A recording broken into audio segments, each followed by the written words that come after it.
समझेंगे कि ये पेपर में क्या डिफरेंस है बाकी पेपर से और किस तरीके से इस पेपर को हमें अप्रोच करना है। इस 100 मार्क्स का ब्रेकअप क्या है? तो भाई 4 क्वेश्चन में पूरे 100 मार्क्स डाले हुए हैं। आप कितना अच्छा फॉर्मेटिंग कर रहे हो, कितना अच्छा रिपोर्ट्स बना रहे हो, कितना अच्छा सॉल्व करके आ रहे हो, उस पर कुछ एडिशनल मार्क्स आपको दिए जाते हैं, प्रोफेशनल मार्क्स। तो क्वेश्चन 2 आपका डील करता है एथिक्स से। Most of the accounting standard आपके पुराने, अगर किसी बच्चे ने एफआर पढ़ा है तो वो भी रिपीट होंगे यहाँ पे, फाइनेंशियल रिपोर्टिंग वाले, और कुछ अकाउंटिंग स्टैंडर्ड यहाँ पे नए भी आते हैं जो आपने पहले कभी नहीं पढ़ रखे।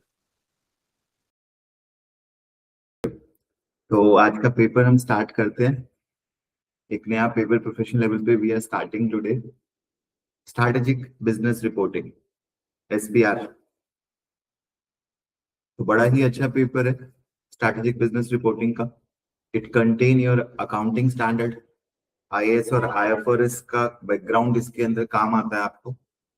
तो this paper is very important for the student either who are going for dip IFRS, diploma in IFRS, or planning to start professional level. SBR is a very good paper to start. One of the main reason is it's an accounting paper. तो accounting background बच्चों का काफी strong होता है, काफी practical है, numerical है, again comes with very high passing rate. तो पासिंग रेट भी बहुत अच्छा, काफी सिमिलर स्ट्रक्चर है, चाहे बच्चा डिप आईएफआरएस, डिप्लोमा आईएफआरएस करे या एसबीआर करे, the content overlaps, structure is similar, they have to study more or less similar things. तो स्टार्ट करते हैं हमारे इस पेपर को बच्चों, strategic business reporting. So background थोड़ा समझ लो, क्योंकि नाउ दे आर स्टूडेंट्स जिनके पुराने 9 के 9 पेपर एग्जाम्ड हो जाते हैं due to any reason, may be due to any college और एनी अदर क्वालिफिकेशन। तो उन बच्चों को इस बात का अवेयरनेस नहीं होता कि एसबीआर के पेपर के पहले कौन कौन से पेपर। तो हमारे एसीसीए कोर्स में एज वी नो के बच्चों टोटल 13 पेपर है, और 13 में से हमारे 3 अकाउंट्स के पेपर है जो कि बाकी सारे पेपर पे रेलिवेंट रहते हैं, इन्फ्लुएंस करते हैं। आई मीन जैसे ऑडिट पे इन्फ्लुएंस करता है अकाउंट्स का पेपर, तो उसी तरीके से बच्चों यहाँ पे आपको बेस पेपर बताऊं तो फाइनेंशियल अकाउंटिंग का आता है आपके नॉलेज लेवल पे, स्किल लेवल पे आपका एफआर का पेपर है फाइनेंशियल रिपोर्टिंग का, और प्रोफेशनल लेवल पे अपन ले आए स्ट्रैटेजिक बिजनेस रिपोर्टिंग एसबीआर का पेपर। तो बड़ा अच्छा पेपर है, बिल्कुल बेस से हम लोग इसको पढ़ेंगे, स्क्रैच से अकाउंटिंग स्टैंडर्ड्स को डील करेंगे, समझेंगे कि ये पेपर में क्या डिफरेंस है बाकी पेपर से और किस तरीके से इस पेपर को हमें अप्रोच करना है। तो टेंशन नहीं लेनी है बिल्कुल भी। तो स्टार्ट करते हैं। पहली बात तो आपका 100 मार्क्स का ये पेपर रहने वाला है, ड्यूरेशन 3 घंटे 15 मिनट, पासिंग मार्क्स 50%। तो वही नॉर्मल सी बात है इसी से कि किसी भी पेपर की आप बात करते हैं तो 100 मार्क्स का पेपर है आपका, 3 घंटे के आसपास आपको टाइम मिलता है पेपर करने के लिए, 50% आपको मार्क्स लेके आने होते हैं, कोई नेगेटिव मार्किंग नहीं होती है। और सबसे इंपॉर्टेंट बात, प्रोफेशनल लेवल में और स्किल लेवल में डिफरेंस समझ लेना, जिन्होंने अभी स्किल लेवल दिया है। स्किल लेवल में जनरली हर पेपर में 60% ऑब्जेक्टिव टाइप क्वेश्चन होते हैं, 40% राइटिंग होता है। प्रोफेशनल लेवल की खास बात यह है कि यहाँ पे 100% आपका पेपर राइटिंग है, मतलब पूरा का पूरा पेपर आपका वर्ड प्रोसेसर और एक्सेल पे आ रहा है। उसके लिए वी हैव प्रैक्टिस प्लेटफॉर्म, तो वहां से हम प्रैक्टिस कर सकते हैं। I will be solving questions directly on practice platform, और मैंने ऑलरेडी सॉल्व कर भी रखा है, प्री मॉक भी सॉल्व कर रखा है। आप प्री मॉक को देख सकते हो, उस प्री मॉक से you will get an idea, समझ तो नहीं आएगा but you will get an idea कि यार पेपर कैसा आता है, कैसे सॉल्व करना होता है। तो डोंट वरी, धीरे धीरे करेंगे। अभी के लिए समझ लो कि 100% पेपर क्या है बच्चों, राइटिंग में। ठीक है सर, कर लेंगे मैंने, ये तो कोई खास बात नहीं है, कंसेप्ट में ही है।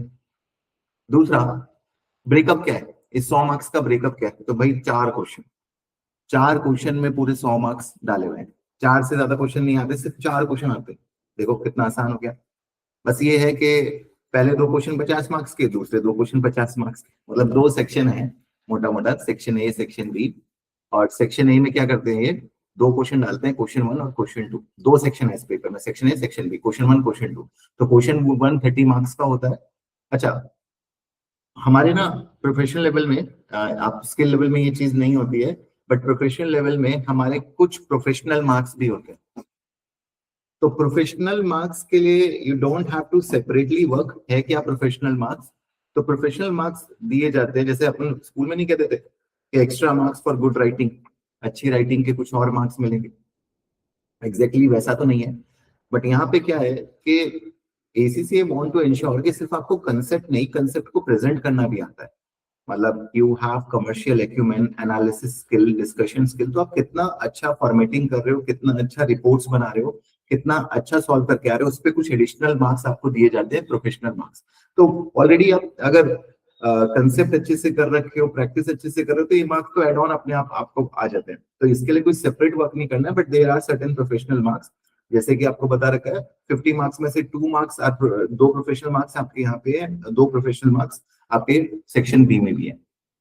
तो उसको लेके अभी अपन डिटेल में जब डिस्कस करेंगे तो ऑलरेडी समझेंगे कि प्रोफेशनल मार्क्स क्वेश्चन प्रैक्टिस जब करेंगे तो कैसे करना है, अभी वरी मत करना, मोटा मोटा समझो। 100 मार्क्स का पेपर है, 2 सेक्शन में ब्रेकअप है, ए और बी, ए में 2 क्वेश्चन है, बी में 2 क्वेश्चन है, और जो ए का क्वेश्चन है, क्वेश्चन 1, वो कहां से आता है?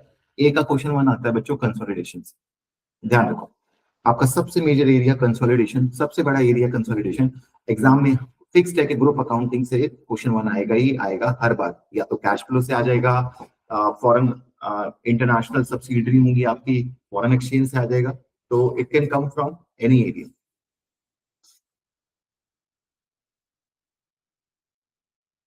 एक मिनट,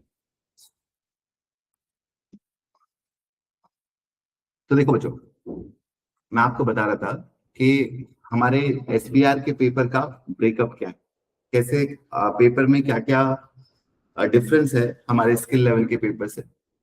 तो एसबीआर के पेपर में बच्चों आपके 4 क्वेश्चन आएंगे, मैं फिर से रिपीट कर देता हूँ, 4 क्वेश्चन आएंगे, 2 सेक्शन है, इट्स एन 100 मार्क्स पेपर, जिसके अंदर we will have 2 section, section A and section B. 100% paper बच्चों आपका राइटिंग में रहने वाला है एसबीआर का, और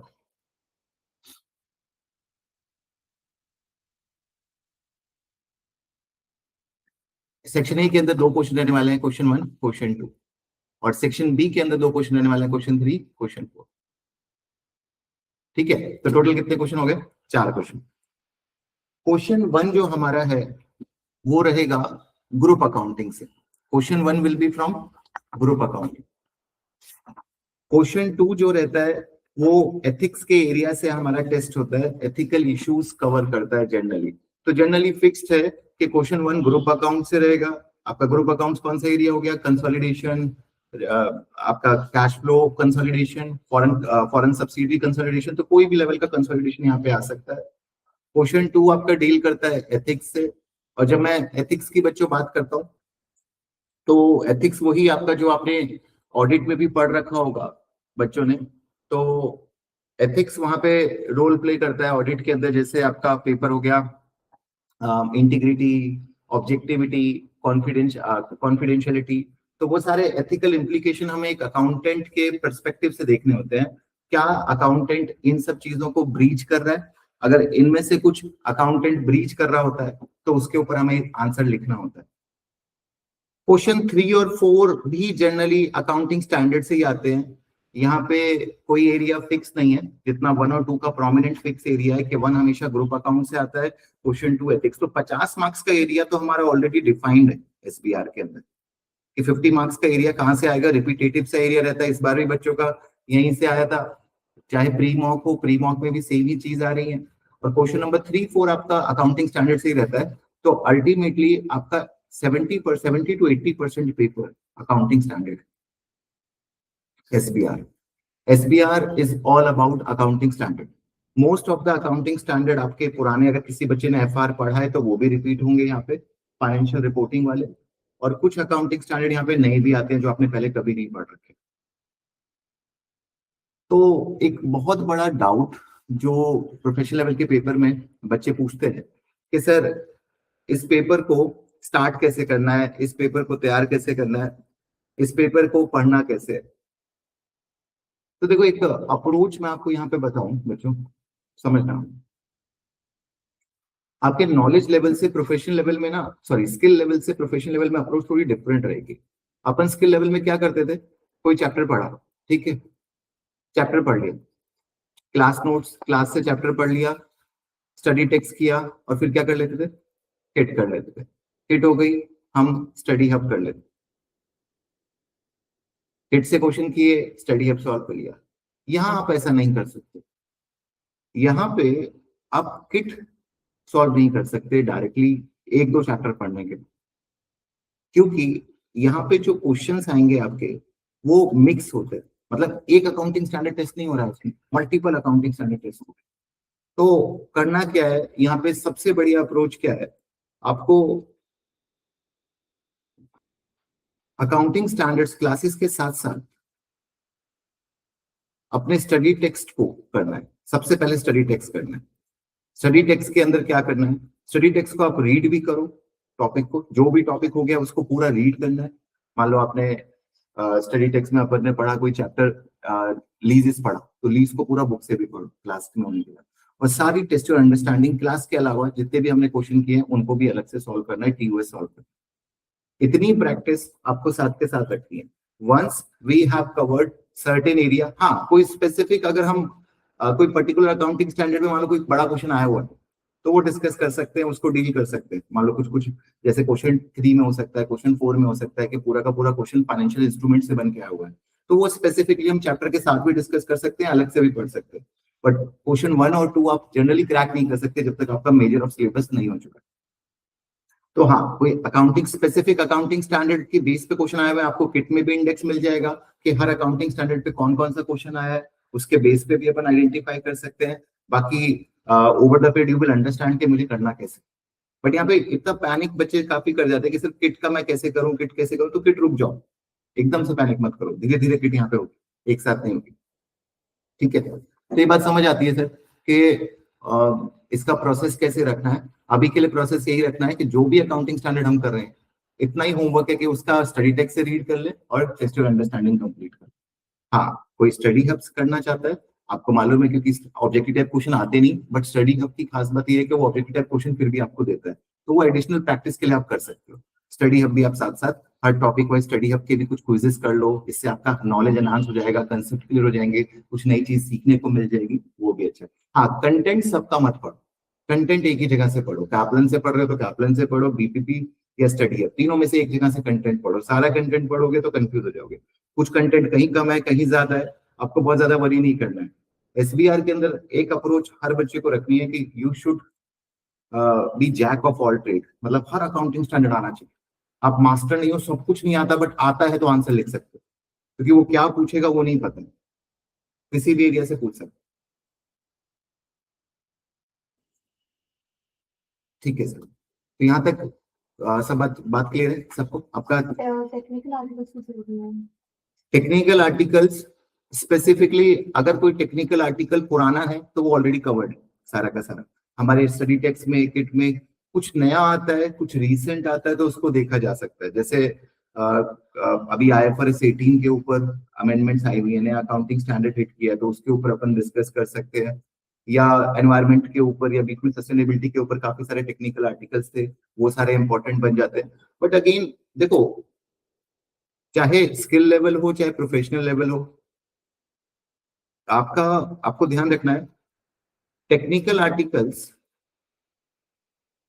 are extensions of existing concept. जो आपके एग्जिस्टिंग कंसेप्ट है उसी को या तो डिटेल में समझा रखा है, या उसी कंसेप्ट को और बेटर तरीके से बता रखा है, या कुछ नई चीजों पे क्लैरिफिकेशन दे रखी है, तो वो देख लेंगे। जो जो रेलिवेंट है सिर्फ उसी को देखना, टेक्निकल आर्टिकल्स को लेके वरी मत करो। मेन एरिया तो जो आपका हिट करेगा वो ग्रुप अकाउंट सबसे इंपॉर्टेंट एरिया निकल के आता है। पहली बात तो आपके 50 मार्क्स तो ग्रुप अकाउंट्स और एथिक्स से ही आने, एथिकल क्वेश्चन और ग्रुप अकाउंट से 50 मार्क्स का एरिया आएगा। बट हाँ, क्वेश्चन 2, क्वेश्चन 3, क्वेश्चन 4 किसी भी अकाउंटिंग स्टैंडर्ड से आ सकते हैं। डेफर्ड टैक्स से भी क्वेश्चन आते हैं, फाइनेंशियल इंस्ट्रूमेंट से भी क्वेश्चन आते हैं, लीजेस से भी क्वेश्चन आते हैं, रेवेन्यू रिकॉग्निशन से भी क्वेश्चन आता है, शेयर बेस्ड पेमेंट से भी क्वेश्चन आता है। तो आपको अकाउंटिंग स्टैंडर्ड यहाँ पे बहुत वाइटल हो जाते हैं एसबीआई में। ब्यूटी भी है कि अकाउंटिंग स्टैंडर्ड आते हैं तो पेपर निकल जाएगा, कोई दिक्कत ही नहीं है। अकाउंटिंग स्टैंडर्ड अगर आपको आता है, आप कुछ ना कुछ लिख के आओगे, फाइट करके आओगे, हाँ पेपर छोड़ दिया तो पेपर नहीं निकले। पेपर में टाइम मैनेजमेंट बहुत इंपॉर्टेंट है एसबीआर के पेपर। तो बाकी फिर मैंने डिटेल में और बताया कि सेक्शन ए में आपका क्वेश्चन 130 मार्क्स का है, consolidated financial statement group accounting से आता है। अच्छा, यहाँ भी ना अमेंडमेंट आ चुकी है, साल 2 साल से अमेंड हो चुका है क्वेश्चन 1, आपके लिए आसान कर दिया है काम। होता क्या है, पहले क्वेश्चन 1 में आपको सब कुछ बनाना पड़ता था, सॉल्व करना पड़ता था। अब क्वेश्चन 1 कैसा आएगा, आपको क्वेश्चन 1 में प्री पॉपुलेटेड बोलते हैं, प्री पॉपुलेटेड फाइनेंशियल स्टेटमेंट्स दी होंगी, या तो पीएनएल दे रखा होगा या बैलेंस शीट दे रखी होगी, कुछ ना कुछ प्री पॉपुलेटेड ऑलरेडी गिवन होगा, आपको उसी में प्लस माइनस करके एडजस्ट करना होता है। 10 से 11 मार्क्स होते हैं इस चीज। ऑलरेडी फाइनेंशियल स्टेटमेंट बना के दी हुई है, ऑलरेडी बैलेंस शीट बना के दी हुई है, और कहता है कि इस बैलेंस शीट को क्या करो, ठीक करो। जैसे अभी मान लो चल नहीं भी समझ आया तो पढ़ेंगे हम। मान लो गुडविल दी हुई है, तो प्री पॉपुलेटेड में ऑलरेडी गुडविल 5 लाख की निकाल के दी हुई है, और वो गुडविल गलत है, आपको क्या करनी होती है, एडजस्ट कर देनी है, ठीक कर देनी। तो ये बहुत अच्छा हो गया है हमारे लिए, क्योंकि इससे पेपर भी जल्दी होता है हमारा, फास्ट होता है, और मार्क्स भी आ जाते हैं। क्योंकि पहले गलतियां ज्यादा होती थी, तो बना बनाया तो हमें फॉर्मेट भी नहीं बनानी, फॉर्मेटिंग ऑलरेडी हो रखी है। तो आपके लिए सिर्फ काम अब रह जाता है वर्ड प्रोसेसर वाला, टाइपिंग वाला। क्वेश्चन 1 के लिए खास बात है, क्वेश्चन 2 ऑलरेडी बता चुका हूं, ethics plus accounting standard. Question 2 का मतलब क्या है, एथिक्स प्लस अकाउंटिंग स्टैंडर्ड। इसका एग्जांपल दूं आपको, तो मानो ऐसा कुछ सिनेरियो आएगा, वैसे मैंने पूरा प्री मॉक अभी सॉल्व कर रखा है इसका, वो प्री मॉक को आप समझ नहीं आएगा आपको, but you can definitely check out to understand कि पेपर कैसा आता है। हर क्वेश्चन मैंने क्वेश्चन 1 से लेकर क्वेश्चन 4 सारे चारों क्वेश्चन सॉल्व कर रखे हैं सेपरेटली, तो वो आपको आइडिया दे देंगे। बट बच्चों, एथिक्स वाला क्वेश्चन कुछ ऐसा रहता है, जैसे उसमें सीनियर जूनियर को बोलता है, सीनियर अकाउंटेंट जूनियर अकाउंटेंट को बोलेगा कि यार तुम्हें ना फ्रॉड करना है, तुम्हें ये मैनिपुलेशन करना है, तो वहां पे जूनियर अकाउंटेंट के साइड से आप वहां पे पूरा लिख के आते हो, it's a breach of integrity या इंटिमिडेशन थ्रेट। जब हम डराते हैं तो इंटिमिडेशन थ्रेट आ जाता है, और कौन से अकाउंटिंग स्टैंडर्ड का वॉल्यूशन करवा रहा है। कई बार बोलेगा कि प्रोविजन यहाँ पे बनना, आप कंडीशन सेट हो रही है, प्रोविजन बनना चाहिए, बट मैनेजर कहेगा अकॉर्डिंग टू मी प्रोविजन नहीं बनना चाहिए, तो वहां पे आपको पूरा लिखना है। लिखने का तरीका वही होता है, प्रोविजन, सबसे पहले प्रोविजन लिखो कि ये आईएस 37 क्या बोलता है, भाई when to make provision, IS 37 क्या बोलता है। दूसरा तरीका क्या है, link with the scenario, case study जो गिवन दी है उससे सिनेरियो से लिंक करो और फाइनल कंक्लूजन दो। तो ये 3 स्टेप में आंसर लिखने चाहिए, पहला प्रोविजन, दूसरा केस स्टडी में क्या लिखा हुआ है, और तीसरा आपका क्या कंक्लूजन, बट वो करेंगे बाद। सेक्शन बी का जो बच्चों एरिया है, again 2 compulsory question, 25 marks each. यहाँ पे भी 25-25 मार्क्स के 2, 50 मार्क्स का सेक्शन हो गया, 25-25 बचा, वो 25 मार्क्स यहाँ पे मिलेंगे। अच्छा, प्रोफेशनल मार्क्स मैं ऑलरेडी बता चुका हूँ, फिर से बता रहा हूँ, प्रोफेशनल मार्क्स होते हैं प्रोफेशनल लेवल में, ये प्रोफेशनल मार्क्स फ्री के मार्क्स, आपको एक्स्ट्रा कुछ भी नहीं पढ़ना। आपको कुछ मार्क्स एक्स्ट्रा मिलेंगे for formatting, for writing, for tone, for analysis, for discussion. जो बच्चा जितना अच्छा एनालिसिस करेगा, जितना अच्छा डिस्कशन करेगा, एसीसी अपनी तरफ से कुछ एक्स्ट्रा मार्क्स देती है, तो ऑटोमेटिकली हमारा पेपर कम हो जाता है। 2 मार्क्स आपको सेक्शन बी में भी दे रहे हैं, वो 2 मार्क्स सेक्शन ए में भी दे रहे हैं, तो पेपर ऑटोमेटिकली 96 मार्क्स का हो जाता है। 4 मार्क्स उन्होंने अपने हाथ में रख लिए, तो 4 मार्क्स उस बच्चे को मिलेंगे जिसकी फॉर्मेटिंग एनालिसिस उन्हें बेटर मिलेगी, उनको उसमें मार्क्स मिल जाएगा। तो इसके लिए कोई सेपरेट नहीं पढ़ना, अपने कंसेप्ट को ही अच्छा करना, ये मार्क्स आ जाएगा। ठीक है सर, तो यहाँ तक तो इस पेपर को लेके बात समझ आती है। अच्छा, ये मैं अभी प्रैक्टिस प्लेटफॉर्म ओपन करके नहीं दिखा रहा हूँ, इसलिए मैंने स्क्रीनशॉट डाल दिया, बाद में प्रैक्टिस प्लेटफॉर्म पे तो करना ही है हमें प्रैक्टिस। तो ऐसा रहेगा, ये क्वेश्चन 1 का स्नैपशॉट। जब आप प्रैक्टिस प्लेटफॉर्म ओपन करोगे तो यहाँ पे क्या होंगी, एग्जिबिट्स, कई सारी एग्जिबिट्स होंगी, और यहाँ पे रिक्वायरमेंट होगी। क्वेश्चन 1 कितने मार्क्स का है, 30 मार्क्स का। आपको वर्ड प्रोसेसर यहाँ पे दिया होगा, स्प्रेडशीट भी होगी, वर्ड प्रोसेसर पे क्लिक करोगे वर्ड प्रोसेसर ओपन हो जाएगा, स्प्रेडशीट पे क्लिक करोगे तो स्प्रेडशीट ओपन हो जाएगी। क्वेश्चन जो एग्जिबिट्स है बच्चों, वो एग्जिबिट्स को बारी बारी आपको पढ़ के हर क्वेश्चन को डील करना होगा। एक्विजिशन वाली एग्जिबिट को एक्विजिशन का क्वेश्चन डील करोगे, डिवीजन जेड के ऊपर, तो हर क्वेश्चन पे एक एग्जिबिट है, ऐसा नहीं सारी एग्जिबिट हॉच पॉच करनी है, एक एग्जिबिट एक क्वेश्चन, एक एग्जिबिट एक क्वेश्चन। तो मतलब ये 30 मार्क्स का क्वेश्चन जरूर लगता है कि एक क्वेश्चन 30 मार्क्स का, बट इसमें 30 में 4 question, these exhibits, each exhibit is the question. और जो प्री पॉपुलेटेड है ना, वो ऐसे गिवन होगा एक्सेल पे, एक लेआउट आपको ऑलरेडी गिवन होगा, आप यहाँ पे उसको एडजस्ट करते रहोगे, जो भी आपको ठीक करना है वो साइड में एडजस्ट होता रहेगा। भाई आप कहते हो सर नॉन करंट से 634 नहीं, ये -10 होना चाहिए, तो आप यहाँ -10 कर दो। 624 होना चाहिए। आप कहते हो सर गुडविल 81 है, गुडविल 0 होनी चाहिए, तो आप -81 कर दोगे तो टोटल में अपने आप 0 हो जाएगी। तो वो आपको एडजस्टमेंट यहाँ पे कर देनी है, फॉर्मेटिंग ऑलरेडी बनी हुई है, बस आपको नंबर से खेलना है। किसी को हटाना है, किसी को बढ़ाना है, किसी को घटाना है, अलग अलग कॉलम।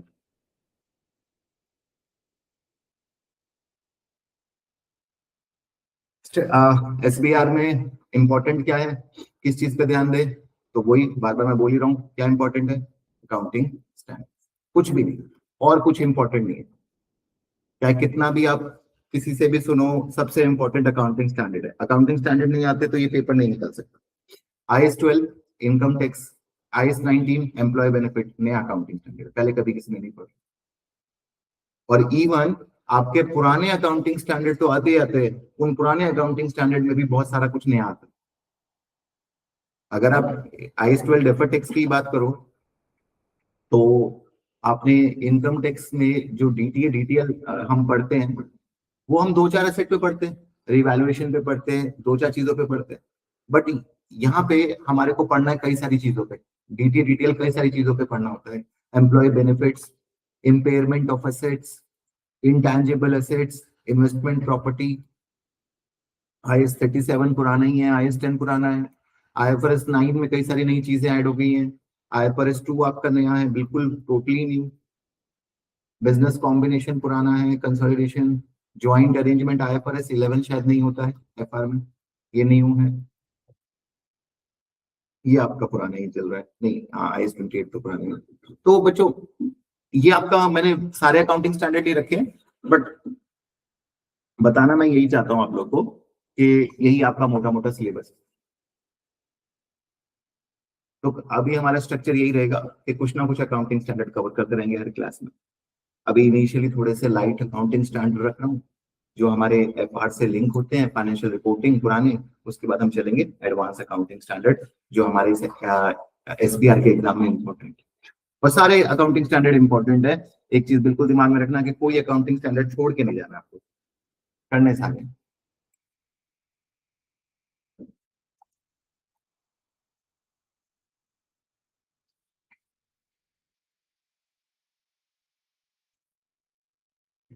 तो करें स्टार्ट हमारे अकाउंटिंग स्टैंडर्ड्स की जर्नी को। यहाँ तक कोई डाउट है किसी को तो पूछो, कोई डाउट बच्चों, क्लियर है बात मेरी? तो कंफ्यूज नहीं होना है, पिक्चर बस इतनी सी बदली है स्किल लेवल और प्रोफेशन लेवल में, कि पेपर वही 100 मार्क्स जैसा वहां होता था, पासिंग वही 50 मार्क्स जैसे वहां होता था, 50% लानी। फर्क क्या हो गया, वहां पे पेपर 60% ऑब्जेक्टिव था, यहाँ पे 100% राइटिंग है। जो आप 40 मार्क्स के लिए क्या करते थे, यहाँ पे 100 मार्क्स के लिए करोगे। वहां आप वर्ड प्रोसेसर और उसको यूज किया ही करते थे, तो यहाँ भी आप इसको यूज करोगे। नेगेटिव मार्किंग है ही नहीं, कभी भी नहीं है, इसी में कहीं भी नहीं है नेगेटिव मार्किंग।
ठीक है बच्चा, तो हम यहाँ पे अब स्टार्ट करेंगे हमारा पहला टॉपिक, नॉन करंट असेट। आपको बुक में ये टॉपिक मिलेगा नॉन करंट असेट्स के नाम से। और नॉन करंट एसेट में हमारे कई अकाउंटिंग स्टैंडर्ड आ जाते हैं। IS-16 आ जाएगा, IS-23 आ जाएगा, IS-20, IS-40, all these accounting standards comes under non-current asset.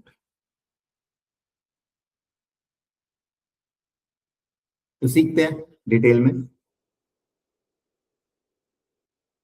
थोड़ा थोड़ा बेस आपको मैं बताता चलता हूँ। बट एसबीआर में आप अकाउंटिंग स्टैंडर्ड को बड़ा कंसेप्चुअल लेवल पे पढ़ते हो। ऐसा नहीं है कि एसबीआर में नंबर्स पे बहुत फोकस है। जिस तरीके से हमारा फोकस स्किल लेवल में बहुत ज्यादा अकाउंटिंग स्टैंडर्ड में रहता था कि हम नंबर सॉल्व करें, क्वेश्चन सॉल्व करें, यहाँ पे क्वेश्चन अंडरस्टैंडिंग का ज्यादा आता है, डेफिनेशंस पे क्वेश्चन आ सकता है आपके ऊपर, तो यहाँ पे अंडरस्टैंडिंग ज्यादा मैटर करती है। अब जैसे नॉन करंट एसेट्स हैं, तो आपको मालूम है आपके असेट दो तरीके के होते हैं, एक नॉन करंट एसेट और दूसरा करंट एसेट। एग्री करते हो भाई? दो तरीके के एसेट है, एक नॉन करंट एसेट है और दूसरा करंट एसेट है। नॉन करंट एसेट कौन से एसेट है जिनका बेनिफिट लॉन्ग टर्म के लिए आता है? करंट एसेट्स वो बेनिफिट है जिनका बेनिफिट शॉर्ट टर्म के लिए आता है। तो नॉन करंट एसेट में दो तरीके के एसेट हो जाते हैं, टैंजेबल और इनटैंजेबल। नॉन करंट एसेट को मैं फर्दर बाइफरकेट करता हूं, टैंजेबल और इनटैंजेबल। टैंजेबल वो जिसको टच कर सकते हैं, सिंपल डेफिनेशन बात करें। इनटैंजेबल जिसको टच नहीं कर सकते। टैंजेबल में हमारा बच्चों आता है IS-16, इंटरनेशनल अकाउंटिंग स्टैंडर्ड 16, और इनटैंजेबल में हमारा आता है IS-38। अभी नाम आपको इस लेवल पे याद होने चाहिए, वैसे धीरे धीरे याद हो जाएंगे। करंट एसेट्स पे भी कई सारे अकाउंटिंग स्टैंडर्ड लगते हैं, तो main accounting standard tangible non current asset पे IS-16 लगता है, और भी बहुत सारे, ये सारे अकाउंटिंग स्टैंडर्ड टैंजेबल के। अभी मैं नॉन करंट एसेट में आपको टैंजेबल वाले ही पढ़ा रहा हूँ, फिर हम इंटैंजेबल भी पढ़ेंगे। तो अभी मेरा ना एसबीआर के स्टार्ट में जो फोकस है, आप ऐसा समझो कि अभी हम इनिशियली जो पढ़ेंगे वो नॉन करंट एसेट की सीरीज पढ़ेंगे। हमेशा मैं पहले नॉन करंट एसेट की सीरीज खत्म कराता हूँ, क्योंकि वो सिंपल भी पड़ती है, बच्चे पुराने से रिलेट भी कर सकते हैं, जिसने पहले कभी एसबीआर में कोई अकाउंटिंग स्टैंडर्ड पढ़ नहीं रखा उसे भी समझ आता है। जैसे कि इम्पेयरमेंट है, वो भी इधर ही आ जाएगा। IS-38 इंटेंजिबल है, वो भी आ जाएगा। इन्वेस्टमेंट प्रॉपर्टी तो पढ़नी है, बोरिंग कॉस्ट पढ़ना ही है, गवर्नमेंट ग्रांट पढ़ना ही है, तो वो सारी चीजें हैं। अगर किसी को बहुत ज्यादा डिटेल में भी इनको पढ़ना है, FR वाले सेशन भी देख सकता है मेरे, हालांकि रिक्वायर्ड नहीं है, बट बहुत ज्यादा अगर लगता है कि यार बिल्कुल, क्योंकि वहां पे चीज तो सेम ही पढ़ाई है, यहाँ पे कुछ नई चीजें एक्स्ट्रा पढ़ाऊंगा साथ साथ, वो आपको पता नहीं चलेगा कब नया है क्या पुराना है, बट वहां पे ज्यादा टाइम लेके पढ़ाई है, ज्यादा स्लो पढ़ाई, ज्यादा डिटेल में पढ़ा है, ज्यादा क्वेश्चन सॉल्व करें, तो वो एक डिफरेंस हो जाता है। क्योंकि यहाँ पे मैं ज्यादा टाइम उन अकाउंटिंग स्टैंडर्ड पे लगाऊंगा जो इंपॉर्टेंट है। शेयर बेस्ड पेमेंट है, वो पहली बार पढ़ेंगे तो उसको हम डिटेल में उसमें क्वेश्चन करेंगे। एम्प्लॉय बेनिफिट्स हो गए, तो कंसोलिडेशन के नए एरियाज हो गए, कंसोलिडेशन के क्वेश्चन हो गए, तो वहां टाइम ज्यादा लगेगा। तो स्टार्ट करते हैं। हमारा पहला accounting standard property plant equipment. Property plant equipment ये अकाउंटिंग स्टैंडर्ड हमारा वही कंपनी के फर्नीचर, बिल्डिंग, लैंड, इन सब पे लगता है। ये तीनों तीनों टाइम की बात करता है बच्चों। Initial measurement, subsequent measurement and disposal. तीनों टाइम कैसे कैसे अकाउंटिंग करनी है, रट सा गया होगा बच्चों को ये वाला अकाउंटिंग स्टैंडर्ड, बट देखो आज अपन डिटेल में इसको फिर से एक बार पढ़ते हैं। तो किसी भी अकाउंटिंग स्टैंडर्ड, IS-16 हो या कोई भी अकाउंटिंग स्टैंडर्ड हो, अकाउंटिंग बताता है पूरी, अधूरी नहीं बताता। बात तभी मजा है जब बात हो पूरी। तो प्रॉपर्टी प्लांट इक्विपमेंट वाला अकाउंटिंग स्टैंडर्ड भी आपसे जब बात करेगा तो बात पूरी करेगा। इनिशियल मेजरमेंट भी बताएगा, सब्सिक्वेंट भी और डिस्पोजल। सर इनिशियल मेजरमेंट क्या? करता है तो क्या कॉस्ट लेनी है, जो मतलब एसेट कोर्स के यूजुअल आने के लिए सेकंड होते हैं वो सब आएगा। इनिशियल मेजरमेंट होता है फर्स्ट टाइम, पहली बार। मतलब इनिशियल मेजरमेंट तो हो गया एक तरीके से आपका बर्थ। अभी पहली बार मतलब अब इंसान का बर्थ हुआ है, आपके पास एसेट का जन्म हुआ है, इनिशियल मेजरमेंट हो गया। या शादी मान लो, शादी हो गई, इनिशियल मेजरमेंट। सब्सिक्वेंट मेजरमेंट क्या हो गई? हर साल हमारा बर्थडे आता है या हर साल शादी के बाद एनिवर्सरी आती है, तो वो सब्सिक्वेंट मेजरमेंट ईयर एंड पे आता है, फर्दर रिपोर्टिंग हो गई, रिपोर्टिंग डेट पे।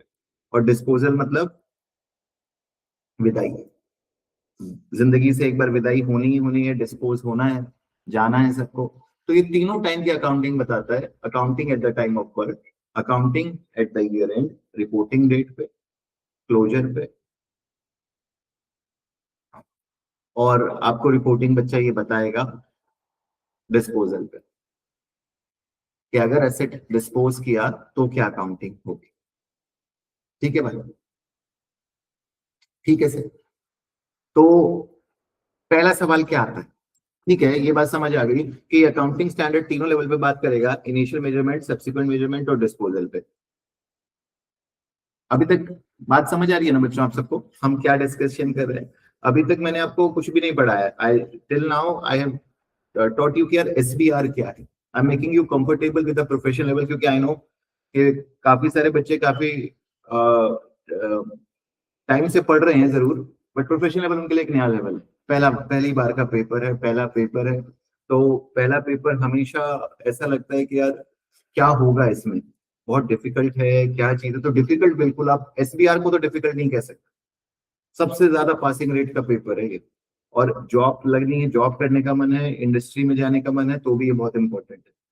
अच्छा, एक और चीज मैं बताऊं, जैसे कई बच्चों का डाउट आया भी था कि सर प्रोफेशनल लेवल में क्या हम AAA कर सकते हैं? पहले एडवांस ऑडिटिंग एंड एश्योरेंस वाला पेपर बच्चे कई कह रहे थे कि हम AAA कर सकते हैं या AFM कर सकते हैं।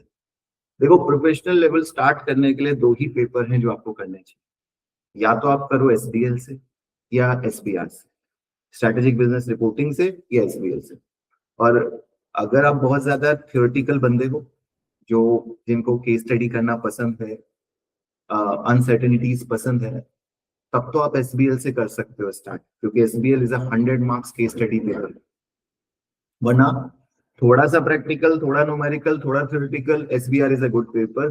और कई बच्चों को ये बात पता नहीं होती, वो आधे अधूरे नॉलेज की वजह से ऐसा समझ लेते हैं। बट आपको एक बार बताऊं तो जो AAA का पेपर है, एडवांस ऑडिटिंग एंड एश्योरेंस, उसके अंदर SBR के अकाउंटिंग स्टैंडर्ड टेस्ट होते हैं। अगर आपने SBR का एम्प्लॉय बेनिफिट नहीं पढ़ रखा है, आप AAA में कर ही नहीं पाओगे।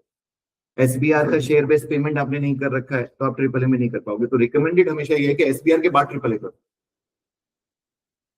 बल्कि SBR के बाद AAA करो ना करो आपकी मर्जी है, बट करना आपको SBR के बाद चाहिए वो तो। चाहे आप AFM कर लो SBR के बाद, चाहे SBR के बाद SBL कर लो, कोई दिक्कत नहीं है, बट बाद में करो। क्योंकि अगर एक बार पढ़ लिया तो अपने नोट से आप रिवाइज तो कर सकते हो कि हाँ यार, मुझे एम्प्लॉय बेनिफिट 3 महीने पहले, 6 महीने पहले पढ़ा था, तो मुझे पता है ठीक है SBR के कौन कौन से अकाउंटिंग स्टैंडर्ड और AAA में टेस्ट होते हैं। तो वो उस वजह से बच्चों, क्योंकि AAA एक फाइनल लेवल है, और उसमें ACC कहता है कि यार अपन सारे के सारे अकाउंटिंग स्टैंडर्ड टेस्ट करेंगे। अब ये नहीं देखेंगे कि तुमने कुछ पढ़ रखे हैं, कुछ नहीं पढ़। बाकी SBR is a good paper two start accounting का, चाहे आप DIP IFRS कर रहे हो, डिप्लोमा कर रहे हो, तब ये नॉलेज बहुत इंपॉर्टेंट है, या you are starting your journey in professional level.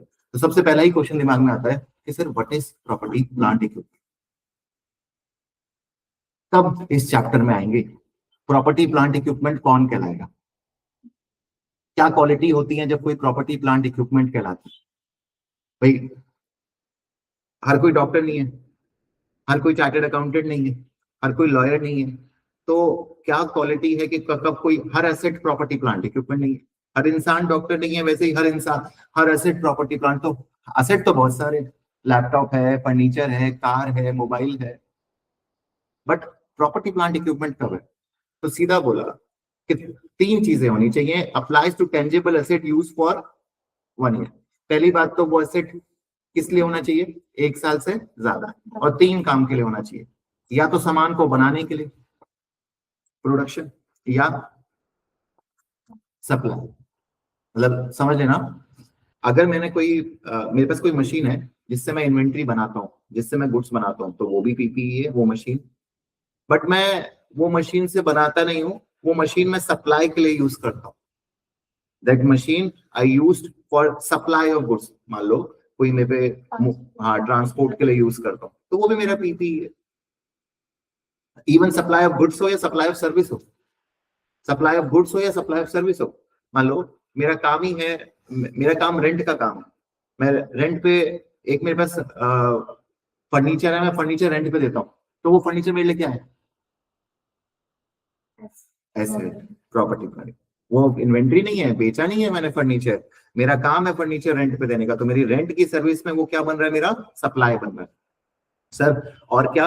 Rental to others. अच्छा, मेरा रेंटल का बिजनेस नहीं है, बट मेरे पास कुछ एक्सेसिव प्लांट्स पड़े हुए थे, एक्सेसिव मशीन पड़ी हुई है अपने पास, 3 4 कार है, 3 कार बिजनेस में लगी हुई है, 1 कार एक्स्ट्रा पड़ी हुई है, 1 कार मैंने रेंट पे दे दी किसी को, तो वो भी क्या, वो कार भी अकाउंट कैसे होगी? यही पे, प्रॉपर्टी प्लांट इक्विपमेंट में। बस एक एक्सेप्शन है इस रूल का, रेंटल टू अदर का। 2 एसेट है जो यहाँ पे नहीं आते हैं, लैंड एंड बिल्डिंग। अगर लैंड बिल्डिंग को मैं अपने बिजनेस में यूज कर रहा हूँ तब तो यहाँ पे आ जाएगा। मेरी एक बिल्डिंग है जिसमें मैंने ऑफिस खोला हुआ है, एक बिल्डिंग है जो मैं एक लैंड है जो मैं अपने बिजनेस पर्पज से यूज कर रहा हूँ, बिजनेस में सपोर्ट कर रहा है वो, तब तो वो इसी टॉपिक में आएगा। बट अगर लैंड बिल्डिंग में रेंटल के लिए देता हूँ किसी को, तो वो IS 40 इन्वेस्टमेंट प्रॉपर्टी में चला जाएगा। अगर कोई मेरे पास एडमिनिस्ट्रेटिव यूज के लिए मैंने कोई एसेट रखा हुआ है, मान लो मेरा स्टाफ है, उस स्टाफ को मैंने AC लगा के दिया हुआ है, स्टाफ को लैपटॉप दिया हुआ है, हालांकि प्रोडक्शन स्टाफ नहीं है, मैनेजमेंट स्टाफ है, बट वो भी किस में आ जाएगा? Property plant equipment. फिर कहता है does not apply to property held for sale. अगर आपने कोई प्रॉपर्टी हेल्ड फॉर सेल ली हुई है, भाई अगर मेरी कोई प्रॉपर्टी बिजनेस यूज के लिए नहीं है तो नहीं लगेगा ये। आपके लिए सबसे पहली कंडीशन क्या है? Tangible asset use for 1 year, मतलब उसका यूज क्या होना चाहिए? बिजनेस यूज होना चाहिए। आपने कोई प्रॉपर्टी प्लांट इक्विपमेंट बेचने के लिए रखा हुआ है, फॉर एग्जांपल उसकी लाइफ पूरी होगी, आप देख रहे हो जल्दी से जल्दी इसको निकाला जाए, तब वो आपका प्रॉपर्टी प्लांट IS 16 में नहीं आएगा, फिर वो बिजनेस यूज नहीं है। या कोई बायोलॉजिकल एसेट है, बायोलॉजिकल एसेट हम लेटर ऑन पढ़ेंगे, बायोलॉजिकल एसेट वो एसेट होते हैं बच्चों जो लिविंग एनिमल और प्लांट, मतलब जो जिनमें जान होती है, जैसे कोई भी एनिमल हुआ या कोई भी प्लांट हुआ, तो वो यहाँ पे नहीं फॉलो होगा, एक्सेप्ट बियरर प्लांट। एक एक्सेप्शन दी, कहता है लिविंग एनिमल और प्लांट नहीं होंगे बट बियरर प्लांट हो जाएंगे, तो वही है IS 41 में ही ये चीज पढ़ेंगे, थोड़ा सा बता देता हूँ। कोई भी जानवर है, गाय है, बकरी है, भेड़ है, ये सब IS 16 में प्रॉपर्टी प्लांट इक्विपमेंट नहीं बने। बट प्लांट के लिए एक्सेप्शन दी, एक प्लांट होते हैं बियरर प्लांट।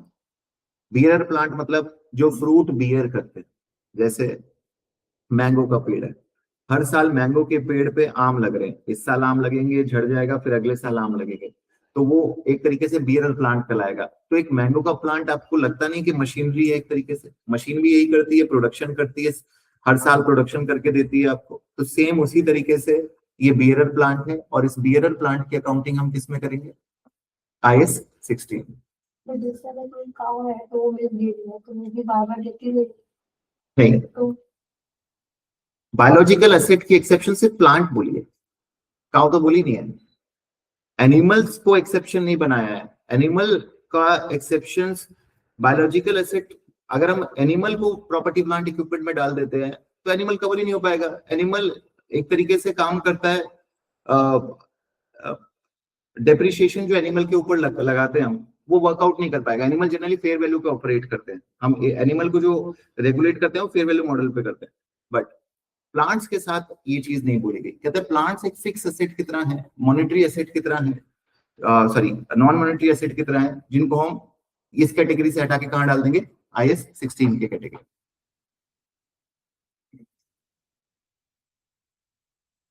ठीक है, तो पहली चीज तो IS 16 को लेकर सबके दिमाग में क्लियर है बात कि भाई IS 16 में 3 कैटेगरी में हम IS 16 में आ जाएंगे। 3 तरीके के गुड्स IS 16 में आएंगे।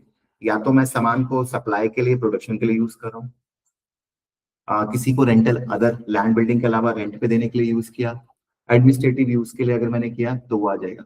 अच्छा, अगर हमारे पास कोई स्पेयर पार्ट्स है, स्पेयर पार्ट्स है, वो कहाँ आएंगे? कंपनी ने जैसे कोई फायर एक्सटिंग्विशर रखे हुए हैं एक्स्ट्रा, कई बार हम कुछ स्पेयर पार्ट रखते हैं कि खराब हो जाए तो रिप्लेस करते हैं, जैसे बियरिंग्स होती हैं, कई मशीन्स होती हैं जिनकी बियरिंग्स गल जाती हैं, चलते चलते चलते उनके अंदर बियरिंग्स लगती हैं, बुल्ट्स लगते हैं, वो गल गए, उनको उन बियरिंग्स के लिए हमने एक्स्ट्रा रिप्लेसमेंट्स रखी हुई है, वो कहाँ आएंगी? स्पेयर पार्ट्स को कहाँ पे डालोगे? प्रॉपर्टी प्लांट इक्विपमेंट में आएंगी नहीं आएंगी वो? क्योंकि करंट में लेते थे, बट मुझे जहाँ तक याद है रेशियो में सिर्फ हम एक एक्सेप्शन पढ़ते थे कि इसको ना करंट रेशियो में नहीं इंक्लूड करते थे एसेट्स के अंदर। तो आई थिंक करंट एसेट होती है बट रेशियो में इंक्लूड नहीं करते थे, तो वहां से ऐसे करके लिखे। तो ध्यान रखना यहाँ पे अगर कोई स्पेयर पार्ट्स है तो उसके लिए रूल यही है कि अगर वो स्पेयर पार्ट्स की लाइफ 1 साल से ज्यादा है, मान लो हमारी बियरिंग्स हैं वो 3 महीने में ही कंज्यूम हो जाती है, 3 महीने में ही बदलती रहती है, तब तो उसको इन्वेंट्री मान लेना। बट अगर उसकी लाइफ 1 साल से ज्यादा है तो वो फिर प्रॉपर्टी प्लांट इक्विपमेंट, मतलब 15 महीने चलता है, 18 महीने चल के खराब होता है, फिर दोबारा, क्योंकि अल्टीमेटली वो जो स्पेयर पार्ट्स है वो बिजनेस यूज के लिए रखा हुआ है, और वो स्पेयर पार्ट्स किसको रिप्लेस करने के लिए रखा हुआ है, एक ऐसे एसेट को जिसकी लाइफ लॉन्ग टर्म। तो वो स्पेयर पार्ट्स भी प्रॉपर्टी प्लांट इक्विपमेंट में आ जाएंगे, डिपेंडिंग अपॉन द लाइफ, कितना उसकी लाइफ है, 1 साल से कम है या 1 साल से ज्यादा है जिसको वो रिप्लेस कर रहा है, वरना वो इन्वेंट्री में चला जाएगा। जैसे कई लॉज की रेगुलेशन होती है, आप या आपके ऑफिस की रिक्वायरमेंट, आपने कई सारे फायर एक्सटिंग्विशर रखे हुए हैं, तो वो फायर एक्सटिंग्विशर की लाइफ अगर बहुत लंबी लाइफ है तो वो ऑटोमेटिकली प्रॉपर्टी प्लांट इक्विपमेंट में आ जाएगा। अगर उसकी लाइफ 6 महीने है, 8 महीने है, तब वो आप इन्वेंट्री में रखो। ठीक है सर, यहां तक बात समझ आती है? अभी बहुत ज्यादा नोटिंग का रोल नहीं है, नोट से पढ़ लेना बाद में इनसे, एक बार देखो सारे। अब बात आती है कि सर इनिशियल मेजरमेंट करें तो करें कैसे। इनिशियल मेजरमेंट आपने पढ़ा तो दिया, initial measurement, but initial measurement में 2 बातें आपको सीखनी है कि क्या क्या उसकी कॉस्ट में आएगा और क्या क्या नहीं आएगा। लॉ तो सिर्फ इतनी सी बात कहता है कि देखो, आपने कोई मशीन खरीदी, कोई फर्नीचर खरीदा, उसको किस वैल्यू पे बुक्स पे रिकॉर्ड करना है, वो है initial measurement. First time birth के टाइम पे किस वैल्यू पे रिकॉर्ड किया जाए। तो डेफिनेशन तो ये कहती है all cost incurred in bringing asset into working condition into present location। अपने पास तक लाने में, उसको वर्किंग कंडीशन तक लाने में जितना भी खर्चा हुआ वो सारा खर्चा क्या हो जाएगा, कॉस्ट में ऐड हो जाएगा। उसके अलावा बाद का खर्चा कॉस्ट में ऐड नहीं होगा। सिंपल सी बात है, कैपिटल एक्सपेंडिचर है, वन टाइम एक्सपेंडिचर है तो कॉस्ट में आएगा, रेवेन्यू एक्सपेंडिचर, रिपेयर मेंटेनेंस का खर्चा है तो कॉस्ट में नहीं आएगा। ठीक बात है सर। तो कॉस्ट में क्या क्या आ जाना चाहिए दोस्त? तो कहता है कॉस्ट इंक्लूड परचेज प्राइस, जो पैसा दिया वो आएगा नहीं आएगा? आएगा। अच्छा, कोई डिस्काउंट है, डिस्काउंट 2 तरीके के होते हैं बच्चा, एक होता है ट्रेड डिस्काउंट और एक होता है कैश डिस्काउंट, यानी सेटलमेंट डिस्काउंट। कौन सा डिस्काउंट माइनस होगा? Trade discount. ध्यान से समझ लेना, डिस्काउंट 2 तरीके के हैं, एक ट्रेड डिस्काउंट है, कैश डिस्काउंट है। ट्रेड डिस्काउंट आपको eight the time of purchase मिलता है, आपने बल्क में परचेज किया तब आपको ट्रेड डिस्काउंट मिल रहा है। आपने 10 एसी एक साथ खरीदे, एक एसी 1 लाख रुपए का है, उसने कहा चलो आपको 90,000 का दे देंगे, तो आपको कितने का पड़ा? 9 लाख का। तो आप बुक में रिकॉर्ड कितने की करोगे? 10 की नहीं, 9 लाख की। बट कैश डिस्काउंट आपको पेमेंट पे मिलता है, अपने क्रेडिट पीरियड के बाद मिलता है। आपने 10 दिन 15 दिन बाद पेमेंट करना, मैं आपको पेमेंट आपकी कम ले लूंगा। आपको 10 दिन में पेमेंट करनी है, आपने 5 दिन में दे दी तो मैं आपको डिस्काउंट दे दूंगा, और तो उसे क्या बोलते हैं? Cash discount. फिर बच्चा कहता है directly attributable cost. Directly attributable cost क्या है? ऐसी कॉस्ट जो परचेज प्राइस के अलावा लगती है। जैसे क्या क्या लग सकती है? आप एसी को लेके आए तो एसी को इंस्टॉल कराना पड़ सकता है, एसी को इंस्टॉल कराया दीवार पे या उसको डिलीवर कराया तो हैंडलिंग फीस लग सकती है। आपको जहाँ पे वो एसी लगवाना है उस साइट को आपको क्लियर कराना है, उस जमीन को आपको क्लियरेंस चाहिए। कोई इंस्टॉलेशन है, टेस्टिंग कर रहे हो, ट्रायल रन कर रहे हो, चेक कर रहे हो, चला के देख रहे हो, वो सब भी यहाँ पे आ जाएगा। टेस्टिंग हो गया, ट्रायल रन हो गया, कोई प्रोफेशनल फीस आपने पे करी, लेबर कॉस्ट फॉर कंस्ट्रक्शन। मतलब ये वाला एग्जांपल जो ये ले रहे हैं किसके लिए ले रहे हैं? कोई कंस्ट्रक्शन अगर आप कर रहे हो तो if you are doing construction, होता क्या है, जमीन के ऊपर देखो, बिल्डिंग मैं खरीद भी सकता हूँ और बिल्डिंग को बनवा भी सकता हूँ। तो मैंने जो जमीन ली, उस जमीन के ऊपर मैंने पहले उस जमीन को फ्लैट करवाया। आपको मालूम है ना, जब आप जमीन पे कंस्ट्रक्शन कराते हो तो पहले उस जमीन को हमें फ्लैट करवाना पड़ता है, तो साइट क्लियरेंस करानी पड़ती है, प्रोफेशनल आर्किटेक्ट को हायर करके उसका नक्शा बनवाना पड़ता है, लेबर कंस्ट्रक्शन करता है तो लेबर को पैसा देना पड़ता है। तो ये सारा खर्चा भी हमारा डायरेक्ट कॉस्ट में आ जाएगा। बोरोइंग कॉस्ट आ जाएगा IAS 23 के अकॉर्डिंग। क्या कहता है ये? बोरोइंग कॉस्ट का मतलब क्या होता है बच्चों? ब्याज। फाइनेंस कॉस्ट, अगर मैंने कोई लोन लिया है असेट की कंस्ट्रक्शन के लिए और वो असेट सब्सटेंशियल टाइम लेगा कंस्ट्रक्ट होने में, मतलब 1 साल से ज्यादा का टाइम लेगा कंस्ट्रक्ट होने में, तो जितना भी ब्याज है वो भी असेट की कॉस्ट में जाके ऐड हो जाएगी, पीएनएल में नहीं जाएगी, ये रूल है। तो पीएनएल में जाएगा फिर तो भाई, अगर आपका असेट IAS 23 के क्राइटेरिया में ही नहीं आता है, अगर आपका असेट IAS 23 के क्राइटेरिया में नहीं आता, जो आपने उसके लोन का इंटरेस्ट है वो नॉर्मल ट्रीटमेंट होगी। बोरोइंग कॉस्ट यानी फाइनेंस कॉस्ट हमेशा पीएनएल में जाती है।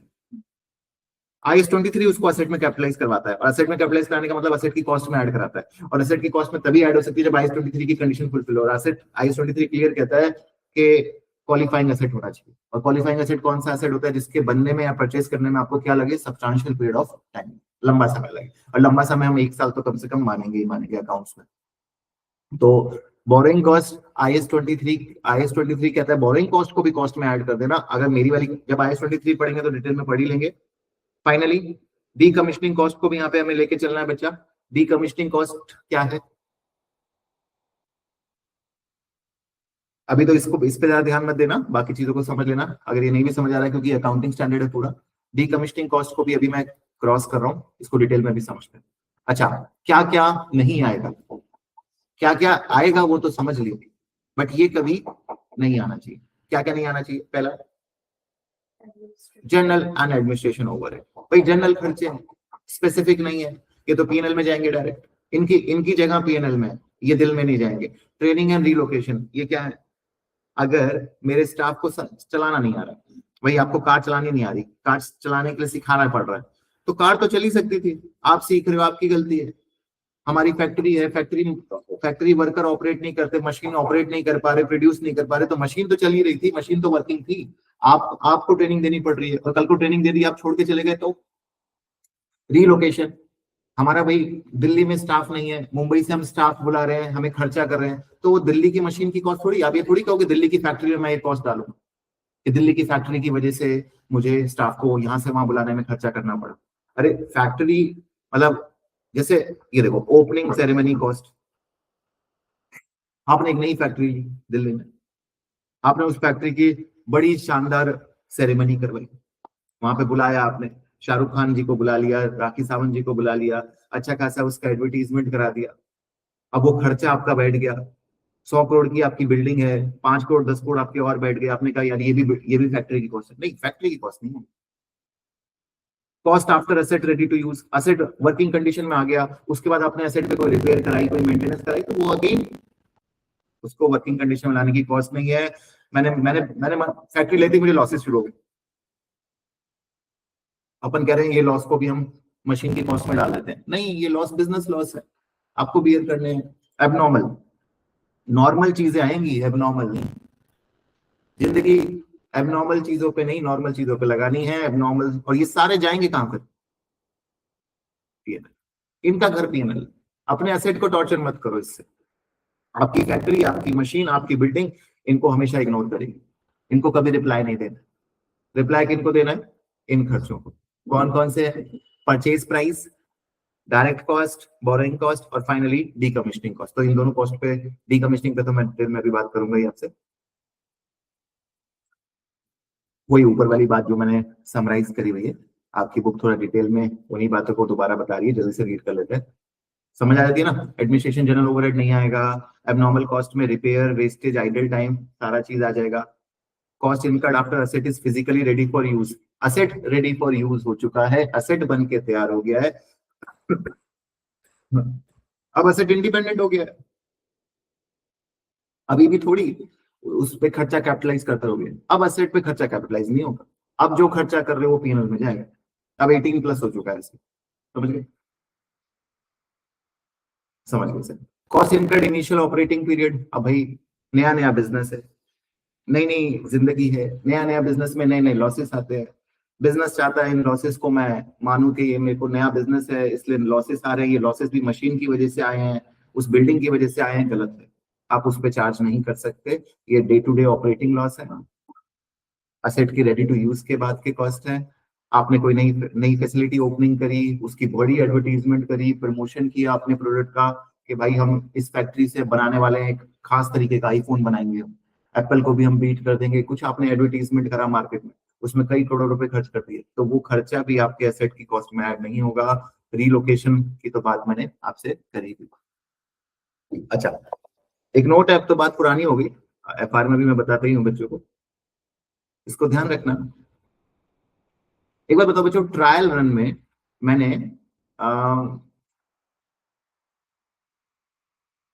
एसी खरीदा, उसको ना 15 दिन ट्रायल रन चेक करके देखा, तो ट्रायल रन करने में मेरा 5,000 रुपए का खर्चा आ गया। भाई ट्रायल रन फ्री में तो होगा नहीं, आप एक कार लेके आओगे, ट्राई करोगे, तो उसका पेट्रोल का खर्चा भी तो आप ही दोगे, उसको जो भी उसकी मेंटेनेंस या जो भी खर्चा हो रहा है ट्रायल रन पीरियड में आप ही पे करोगे, तो आपका वहां पे 5,000 का खर्चा आ गया। तो वो जो खर्चा है बच्चों, वो कार की कॉस्ट में ऐड होगा या नहीं होगा? ट्रायल रन का खर्चा कार की कॉस्ट में ऐड होगा, क्योंकि जब तक ट्रायल रन में वो सही प्रूफ नहीं होगा तब तक वो एसेट वर्किंग नहीं होगा। ट्रायल रन तो वर्किंग में लाने का खर्चा है, 15 दिन 20 दिन जो भी आप कर रहे हो। बट कई बार क्या होता है कि ट्रायल रन में ना प्रोडक्ट जनरेट हो जाता है बच्चों। मान लो एक मशीन है, उस मशीन को मैं टेस्ट कर रहा हूँ, तो ट्रायल रन में मैंने उससे सामान बनाई, वो रोटियां बनाती थी, वो पर डे 1,000 रोटियां बनाती थी, तो मैंने उसे 15 दिन ट्रायल रन करके देखा, तो उसने 15,000 रोटी तो नहीं बनाई, मान लो 10,000 रोटियां बना दी, 10,000 यूनिट्स बना दी। अब वो 10,000 यूनिट्स मैंने बेच के कुछ पैसा कमा लिया, वो उसका क्या होगा? जिस तरह ट्रायल रन की कॉस्ट से आप बढ़ा रहे हो, तो क्या इनकम से घटाना चाहिए या पीएनएल में डालनी चाहिए इनकम को?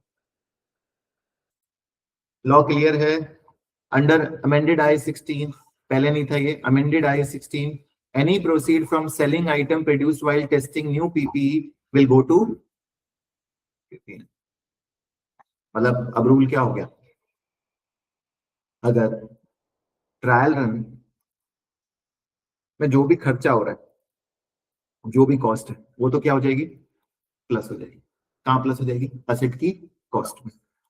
पहले क्या होता था, अगर ट्रायल रन के टाइम पे कोई इनकम आती है, तो वो एसेट की कॉस्ट में क्या करते थे हम? माइनस। बट अब नहीं करेंगे, जैसे कॉस्ट को प्लस कर रहे थे, इनकम को माइनस कर रहे थे। मैं भी यही पढ़ाता था, बट अकाउंटिंग स्टैंडर्ड ने बोल दिया कि इसको क्या करना है? पीएनएल में ट्रांसफर।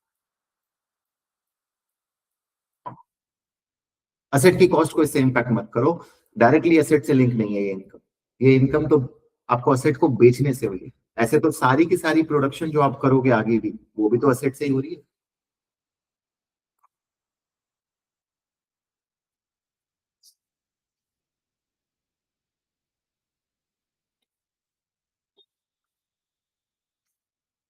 ठीक है सर, यहां तक बात समझ आती है?